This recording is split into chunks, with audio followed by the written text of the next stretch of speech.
ইন্নী মাই feel জান্নাহ।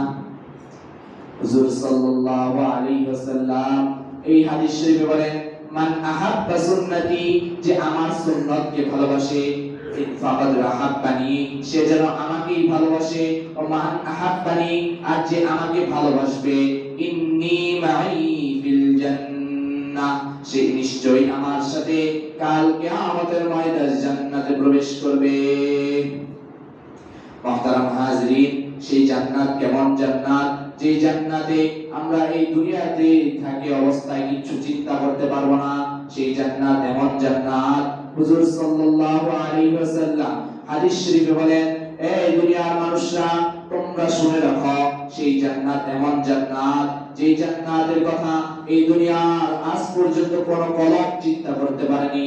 সেই জান্নাত কেমন হবে, সেই জান্নাতের ব্যাপারে কোন দুনিয়ার মানুষ এখনো পরিকল্পনা করতে পারেনি, সেই জান্নাতের কোন কল্পনা করতে পারেনি। সেই জান্নাত কেমন হবে, দুনিয়ার কোন চক্ষু সেই জান্নাতের মতো সুন্দর কোন জিনিস দেখতে পারে নাই, দুনিয়ার কোন কান জান্নাতের আওয়াজ শুনতে পারে নাই। মুহতারাম হাজরিন, সেই জান্নাতে আল্লাহ তাআলা আমাদের কেমন নিয়ামত দান করবেন। যখন জান্নাতবাসীরা এরকম স্বামী স্ত্রী বাগানে বসে থাকবে, গল্প করবে, তখন আকাশ দিয়ে এরকম পাখি উড়ে যাবে।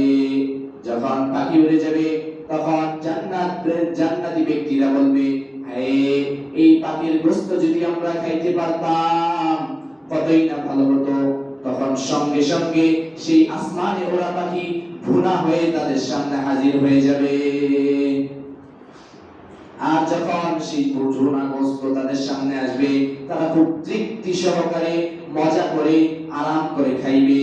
আর যখন তাদের খাওয়া শেষ হয়ে যাবে, যখন তাদের ঝুঁটাগুলো বাকি থাকবে, যখন সেই ঝুঁটা হাড্ডিগুলো বাকি থাকবে, তখন সেই হাড্ডিগুলো আবার একে একে ঝরে যাবে, একসাথে লেগে যাবে, আবার গোশত হবে, গোশতের উপর চামড়া হবে, চামড়ার উপর পশম হবে, পশম হওয়ার পর আবার একটা পরিপূর্ণ পাখি হয়ে যাবে।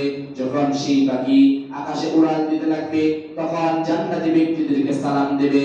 তখন জান্নাতি ব্যক্তিরা অবাক হয়ে যাবে যে, হায়, এটা কেমন পাখি, যেই পাখি আমরা এরকম পাখি তো দুনিয়াতে কোনো সময় দেখি নাই। হ্যাঁ, দুনিয়াতে এরকম পাখি তো আমরা কোনো সময় দেখি নাই যে মানুষদের সাথে এইভাবে কথা বলতেছে।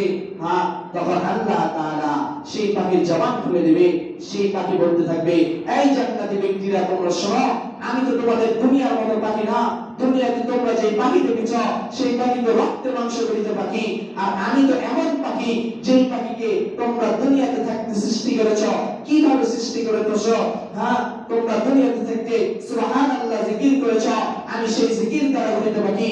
তোমরা আলহামদুলিল্লাহ জিকির করেছ, আমি সেই আলহামদুলিল্লাহ দ্বারা গঠিত পাখি।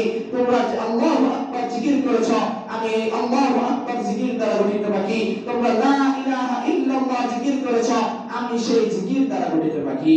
এই জন্য আমরা দুনিয়াতে থাকতে সব সময় বেশি বেশি করে জিকির করব, সব সময় মনে মনে পড়তে থাকবো, লা ইলাহা ইল্লাল্লাহ, লা ইলাহা ইল্লাল্লাহ, লা ইলাহা ইল্লাল্লাহ। এরকম আমরা সব সময় জিকির করতে থাকবো। আমরা জিকির করতে থাকবো, সুবহানাল্লাহ, সুবহানাল্লাহ, সুবহানাল্লাহ, আলহামদুলিল্লাহ, আলহামদুলিল্লাহ, আলহামদুলিল্লাহ। আমরা বেশি বেশি করে জিকির করব। যে ব্যক্তি একবার সুবহানাল্লাহ বলবে, কিতাবের মধ্যে আসছে আল্লাহ তাআলা জান্নাতের মধ্যে একটি গাছ রোপণ করবে। সেই গাছ কত লম্বা হবে, কত লম্বা হবে, যে যদি একটি আরবের তেজস্বী ঘোড়া 550 বছর দৌড়াইতে থাকে, দৌড়াইতে দৌড়াইতে দৌড়াইতে, তবুও সেই গাছের ছায়া অতিক্রম করতে পারবে না। এর মুহতারাম দোস্ত বুজুর্গ, আমরা একবার সুবহানাল্লাহ বললে এরকম একটা গাছ আল্লাহ তাআলা জান্নাতে রোপণ করবেন। এই জন্য আমরা বেশি বেশি করে জিকির আজকার করতে থাকবো। এর মুহতারাম দোস্ত বুজুর্গ, আমরা যে কথা বলতেছিলাম যে প্রত্যেকটা কাজে হুজুর সাল্লাল্লাহু আলাইহি ওয়াসাল্লামের সুন্নতের অনুসরণ করা। যে কোন ব্যক্তি যদি প্রত্যেকটা কাজে হুজুর সাল্লাল্লাহু আলাইহি ওয়াসাল্লামের অনুসরণ করে হুজুর সাল্লাল্লাহু আলাইহি ওয়াসাল্লাম কিভাবে কাজ করেছে সেই কাজ সেইভাবেই আদায় করে, হুজুর সাল্লাল্লাহু আলাইহি ওয়াসাল্লাম খানা কিভাবে খাইছে সেইভাবে খানা খায়, হুজুর সাল্লাল্লাহু আলাইহি ওয়াসাল্লাম কিভাবে নামাজ পড়েছে সেইভাবে নামাজ আদায় করে, হুজুর সাল্লাল্লাহু আলাইহি ওয়াসাল্লাম কিভাবে তার স্ত্রীর সাথে ব্যবহার করেছে, তার সন্তানদের সাথে কিভাবে ব্যবহার করেছে, হ্যাঁ আমরা যদি সেইভাবে আচরণ করতে পারি, আরে ভাই হুজুর সাল্লাল্লাহু আলাইহি ওয়াসাল্লামের জিন্দেগিতে এমন কোন কাজ নাই যে কাজ হুজুর সাল্লাল্লাহু আলাইহি ওয়াসাল্লামের সুন্নাত নাই। হ্যাঁ আমরা জরুরত সাথে যাব, সেই জরুরত ছাড়ার মধ্যে হুজুর সাল্লাল্লাহু আলাইহি ওয়াসাল্লামের সুন্নাত আছে। আমরা টয়লেটে প্রবেশ করব, আমরা বাম পা দিয়ে প্রবেশ করব, হ্যাঁ আমরা বসবো, সেখানে হুজুর সাল্লাল্লাহু আলাইহি ওয়াসাল্লামের সুন্নাত। আমরা ধীরে করে ব্যবহার করব, হুজুর সাল্লাল্লাহু আলাইহি ওয়াসাল্লামের সুন্নাত। আমরা টয়লেট থেকে বের হব, আমরা ডান পা দিয়ে বের হব, হুজুর সাল্লাল্লাহু আলাইহি ওয়াসাল্লামের সুন্নাত। আমরা হুজুর সাল্লাল্লাহু আলাইহি ওয়াসাল্লামের যদি সুন্নাত আদায় করতে পারি তো কাল কিয়ামতের ময়দানে ইনশাআল্লাহ হুজুর সাল্লাল্লাহু আলাইহি ওয়াসাল্লাম আমাদের সঙ্গে নিয়ে জান্নাতে প্রবেশ করবে। মেরে মুহতারাম দোস্ত বুজুর্গ, কাল কিয়ামতের ময়দানে যখন সকল উম্মত